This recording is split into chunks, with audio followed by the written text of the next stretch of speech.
بسم اللہ الرحمن الرحیم۔ ایک مرتبہ حضرت سلیمان علیہ السلام کا لشکر وہاں سے گزرا جہاں چیونٹیوں کی ایک بستی تھی۔ پس جب سلیمان علیہ السلام کا لشکر وہاں پہنچا تو ایک سردار چیونٹی نے کہا کہ جلدی جلدی اپنے گھروں میں گھس جاؤ، ایسا نہ ہو کہ سلیمان علیہ السلام اور اس کا لشکر تمہیں پیس ڈالے اور انہیں اس کی خبر بھی نہ ہو۔ پس چیونٹی کی یہ بات سن کر حضرت سلیمان علیہ السلام نے اس چیونٹی کو اپنے ہاتھ کی ہتھیلی پر رکھا اور اس سے پوچھا کہ تم نے اپنے لشکر کو کیوں کہا کہ سلیمان آتا ہے، اپنے اپنے گھروں میں گھس جاؤ؟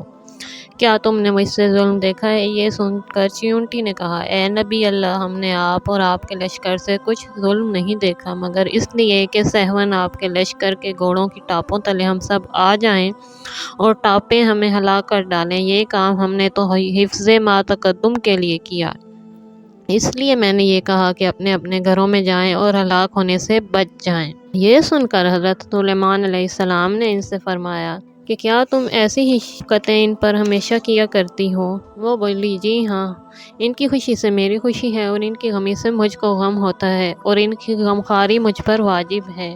اللہ تعالیٰ نے اسی واسطے مجھ کو ان پر ملکہ بنایا ہے۔ اگر ایک چیونٹی بھی کسی زمین کے حصے میں مر جائے تو میں اس کو وہاں سے اٹھا کر اس کے مسکن پر پہنچاتی ہوں۔ حضرت سلیمان علیہ السلام نے اس سے پوچھا، مجھے یہ بتاؤ کہ تمہارے ساتھ ہر وقت کتنی چیونٹیاں رہتی ہیں؟ اس نے کہا کہ ہمارے ساتھ تقریباً 40,000 چیونٹیاں رہتی ہیں۔ پھر اس کے بعد حضرت سلیمان علیہ السلام نے اس سے پوچھا کہ سلطنت تیری بہتر ہے یا میری؟ اس وقت ملکہ نے کہا کہ میری بادشاہی بہتر ہے تمہاری بادشاہی سے، کیونکہ ہوا تمہیں اٹھاتی ہے اور تخت شاہی کو اٹھاتی ہے اور پھر آپ اس پر بیٹھتے ہیں۔ یہ کتنا بڑا تکلف ہے آپ کی بادشاہی میں۔ اس بات کو سن کر حضرت سلیمان علیہ السلام ہنس کر ملکہ سے کہنے لگے کہ تم کس طرح جانتی ہو اور تمہیں یہ بات کس نے سکھائی ہے؟